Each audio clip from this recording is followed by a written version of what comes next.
You wanna move?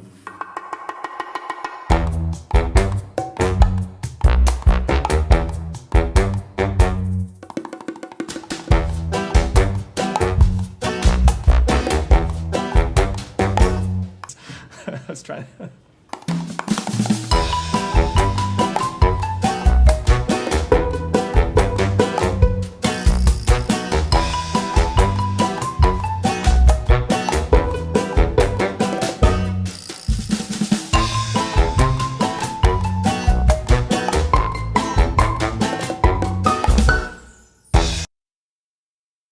Good afternoon, everyone, and welcome to Emergency Teachings, Season 48, Episode 2.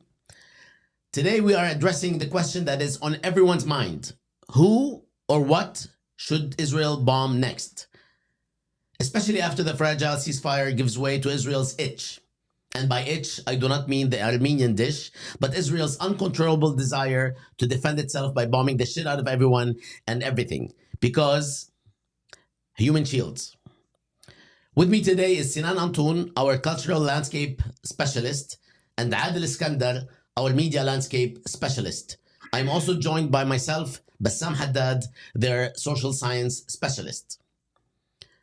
It is disheartening that Israel has stopped at 6 after bombing Palestine, Lebanon, Iraq, Yemen, Syria, and Iran. An aura of disappointment pervades Israel. So much so that thought leaders the world over have been chiming in to advise Israel on the next bombing sites. Israel welcomed the suggestions with open arms and added their own, citing thought leaders as, and I quote, a bunch of pussies. Here's the final expanded list. We will start with our media landscape expert, Adel Iskandar. Adel, who or what or whom should Israel bomb next?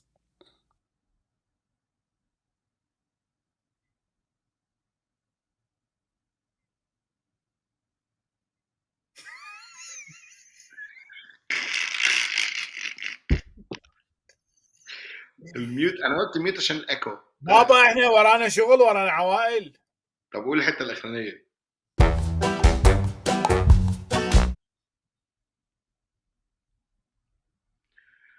Thank you so much, Bassam, for this opportunity. I want to say that the list goes on and on and on. But first and foremost, Pakistan, the country whose name most resembles Palestine. Who needs mistaken identity? Secondly, Liechtenstein. To help us find Liechtenstein on the map, mushroom clouds are more efficient at geolocation than Google Maps. Third, Iraq, because guess what? That is the preset Uber destination for most US-made arms anyway. But honestly, the list, as I said, goes on and on and on. 146 countries in the world currently recognize Palestine. How absolutely outrageous. Norway, Ireland, Spain, Bahamas, bomb.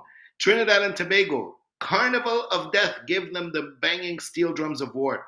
Barbados, Sweden, Mexico, the Vatican, home of the Pope, recognized Palestine in 2013. Why have we been waiting this long? And then why limit Israel to 146 countries when you're so close to bombing the entire world? Some states might actually feel left out. Do not discriminate. Detonate. Any territory, any land is fair game, preferably empty land. If it's occupied or home to anything, not just people, just anything, bomb, flatten, move in, build, and repeat. But there's a special place for certain countries. Jordan need not exist, not only for the copyright infringement with Michael Jordan and the Nike brand, but because it's not even a real country. In fact, so-called Jordan is home to the largest number of exiled Palestinians. For all intents and purposes, it is just one massive, decades-long waiting room for the right of return. Jordanians are literally at Israel's doorstep. There should be no doors to Israel aslan. The only right of return they should be granted is to the Almighty. I know it feels absurd to bomb a country whose queen is Rania, but how do you feel when I tell you that she too is Palestinian? Thank you very much, Adel. And now we will move to our cultural landscape expert, Sinan Antoon. Sinan, who, what, or whom should Israel bomb next? Thank you, Bassam. I disagree with the entire premise.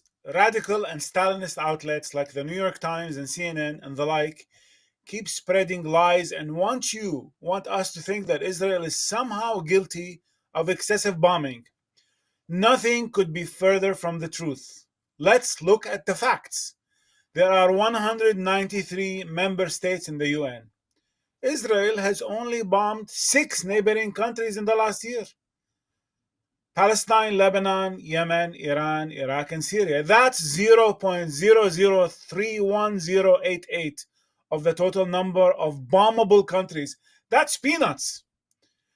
Israel could have bombed every single one of those countries in self-defense, but it exercised immense self-restraint and chose world peace over self-preservation.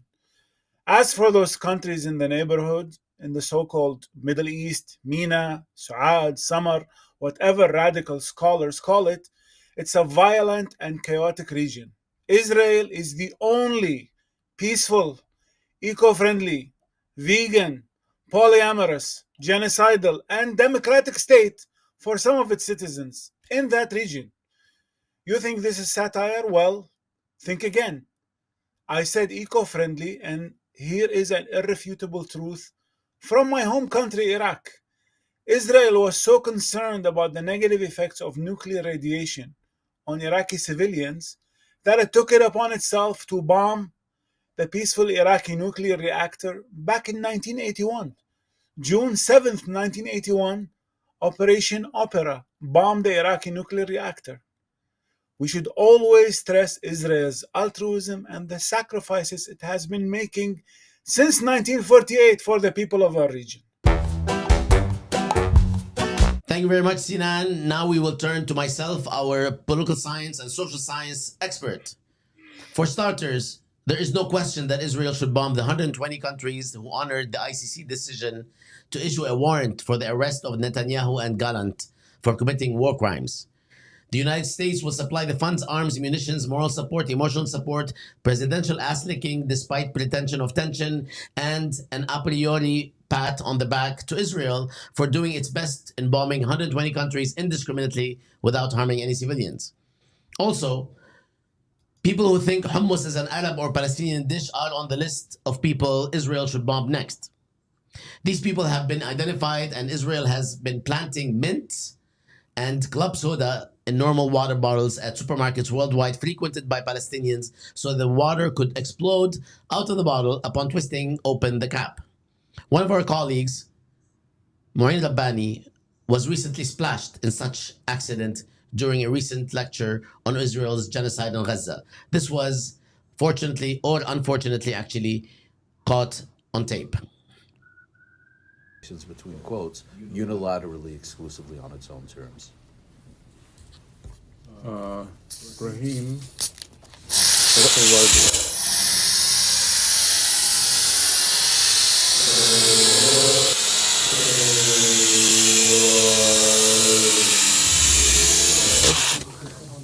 Sorry about that. We won't. It's okay, I have it on camera. Shame. Adel, what else can you tell us about who Israel and what Israel and whom Israel should bomb next? Thank you so much, Bassam.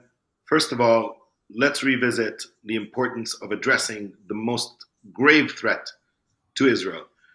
Bomb the shit out of Amsterdam for the genocidal crimes committed by its monstrous residents against the sweet teddy bear fans of Israeli football club Maccabi Tel Aviv, who just stopped by to support their peace-loving club and spread goodwill among nations.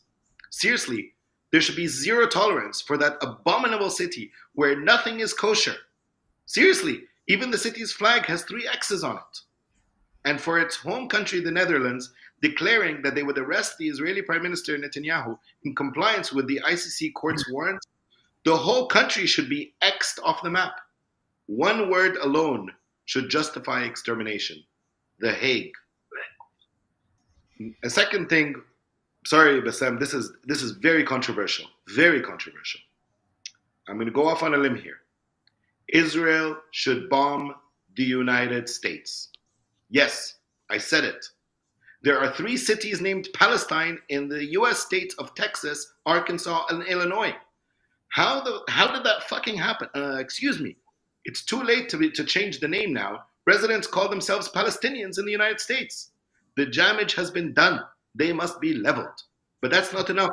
No Palestine should be left behind, including the 10 other towns and villages in Alabama, Connecticut, Indiana, Michigan, Mississippi, North Carolina, Ohio, Pennsylvania, Tennessee, and West Virginia. How many Palestinians are in this country? And if some argue that it's unlawful for a foreign nation to bomb the United States, reassure them that Israel isn't a foreign nation and that they are here to clean up our mess. Mm-hmm. Thanks, Adel. Sinan, what else? Who else? Whom else? What other countries should Israel bomb next? Look, Israel hatred is reaching unprecedented levels. And where? In the heart of Europe. We have reached a point where Maccabi Tel Aviv supporters, some of whom are just taking a break from the stressful, traumatizing work of killing innocent children and women, cannot feel safe or go around the city chanting gleefully about having killed innocent children and women in Gaza and destroyed all the schools. They are disparaged and maligned for going around the city attacking Arab cab drivers. Israel has every right to send a message and take a stand against the pogroms to ensure its ambassadors feel safe. It's too late to bomb Amsterdam now, but to clear the path for Maccabi Tel Aviv supporters in future matches so that they feel safe, I, for one, would completely understand it if Israel sends evacuation orders and bombs the area surrounding the stadium in every European city where Maccabi Tel Aviv plays. It is only fair that Maccabis are rewarded for the injustice they had suffered. Alexander Shevrin, the head of UEFA, has actually instructed referees to give Israeli players some latitude on the pitch. Fouling and maiming opponents will not be punished with yellow or red cards. And any referee who does that is an anti-Semite Hamas sympathizer. Maiming and killing 3 players of any opposing team will be considered acceptable collateral damage. Maccabi players who have already participated in the genocide in Gaza can bring their expertise to the pitch, and they will be allowed to carry their weapons and use them to clear the way to the goal and finish the job. And opponents can no longer use themselves as human shields. Unacceptable. Thank you, Sinan. I will go now back to myself. It was also decided that Israel should bomb countries that are not as active as others in sending sex offenders to Israel, given Israel has been the global safe haven for sex offenders, emboldened recently even further by the Knesset debates on whether gang rape is okay or not okay. It was a raging debate, and of course, Israel won and came first. Also, what about the United States, as my colleague Adel asked? Why should Israel not bomb the United States? After much consideration, Israel is contemplating bombing the United States because Biden, one time in bad camp, hesitated for 3 iotas of a second before eventually sending Israel more 2,000-ton bombs to kill Palestinian children, the humane way that only the United States can muster, via collateral damage. Yeah. The only obstacle is that Israel is waiting for the United States to send the fresh long-range missiles it needs to bomb the United States as an act of self-defense against momentary hesitation. Adel, any last thoughts on why and who and whom Israel should bomb next? You know, Bassam, Israel is perfectly justified in its anger, and it won't be satiated until that anger has been released. Think of Israel's national project as an anger room. You know, all those rage rooms and smash rooms where customers can go in and throw axes at stuff and the shooting ranges. Smash therapy is a form of therapy advocated by so many psychologists who argue that it allows you to express your anger in a healthy, short-term, and controlled fashion. They argue that smash rooms are better at stress relief than dealing with the actual anger and rage itself. But what is it that they have to control? And why use a sledgehammer when you can use a 2,000-pound bomb? Not only to shatter some glass flasks and some old printers like that scene from Office Space, but rather to flatten entire city blocks. That will release your anger. What could be more soothing for the soul than a real life game of Vice City, where you wander around shooting up random bystanders, running over children, and detonating schools? In fact, most of us hated school anyway. Israel has an opportunity to destroy all schools anywhere, anytime, without any respect for national borders. Why let borders get in your way? Sinan, any last words on why, who, what, whom should Israel bomb next? Look, let's be honest. Israel has shown immense self-restraint. It has not bombed Nicaragua, Bosnia, Namibia, Mauritania, or Bolivia, even though all of these countries support the Al-Qassam, the military wing of Hamas. What is the evidence? All these countries have the shape of a triangle, and that is the symbol fighters use when they show Israeli targets. Don't tell me it's just a coincidence. Now, bombing in general is not a cool thing, of course, but there are instances and contexts in which massive bombing is an investment in a better future for all. Bombing is about clearing the way for hiking trails and outdoor activities. We just need to listen to Israelis and understand where they're coming from. Listen to how lovingly this Israeli speaks of Lebanon in a tweet. Quote, "Lebanon is devastatingly beautiful. That's what all the Israeli soldiers coming home say. What we would give for a world where we could hike the forest of Lebanon, a world where we would be welcomed by our neighbors. It's a distant dream." End of quote. Now, have you ever seen Hezbollah fighters hiking? Huh? Why not? Not hiking when your homeland is blessed with natural beauty means Israel will bomb the shit out of your villages and cities and displace your extended families. So get moving and start hiking. Otherwise, the Israeli bombs will be falling. Thank you very much, Sinan. I will now return to myself. Israel's here. So sad. I will go back to myself. Finally, thought leaders threw in a freebie. Israel should also bomb Israel for not killing enough Palestinians during the past 400 and some days. There are at least 2 million Palestinians alive today in Gaza, which for the Zionist state is quite shameful. The head of the IDF stated the following in an Aflakite oratory style, and I quote, "Self-defense should have no bounds and cannot impede defending the self precisely by bombing the self that did not defend the self properly." In other words, and I quote, "Are we defending the self or is the self defending us? This will be justified ex post facto because Israel too is hiding behind its own human shields." Gentlemen, very gentle men, any other notes on why, who, whom, and which countries should Israel bomb next? Any final comments before we break? I want us to listen to Senator John McCain, God bless his soul, the maverick of the Republican Party. If we could play to the audiences the clip of him singing "Bomb, Bomb, Bomb, Bomb, Bomb Iran." When do we send them an airmail message to Tehran?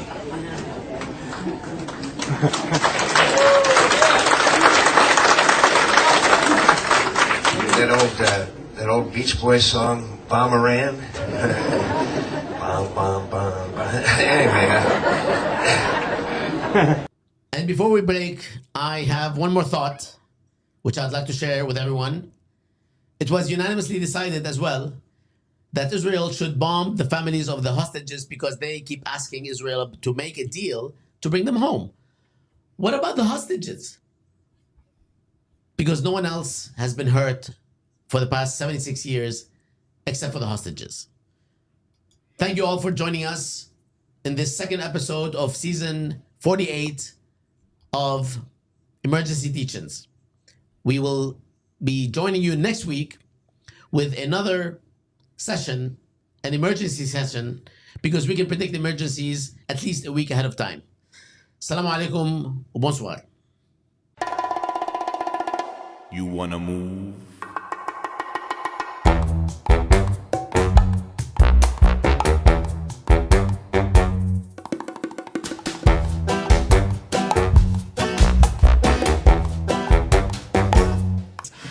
Let's try.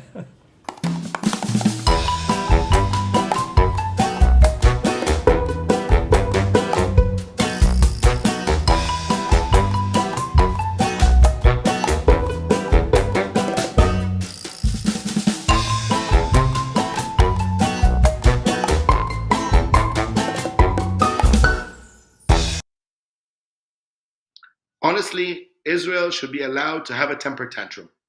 If your prestige was lost, your pride has been hurt, and you haven't been given a chance to vent, this is it. You're a nuclear superpower, a tech security hub, a financial capital, and an industrial leader, and you can't just let non-state minions get away with slapping you across the face. Bombing Gaza for Hamas, Lebanon for Hezbollah, Yemen for the Houthis, Syria and Iraq, that just simply isn't enough. You start off by bombing any paragliding school in the Eastern Hemisphere, or better yet, anything that flies. Anyone who shares the same air with the enemies of Israel should be taken out. Thank you very much, Adel. And now we'll move to our cultural landscape. Landscape?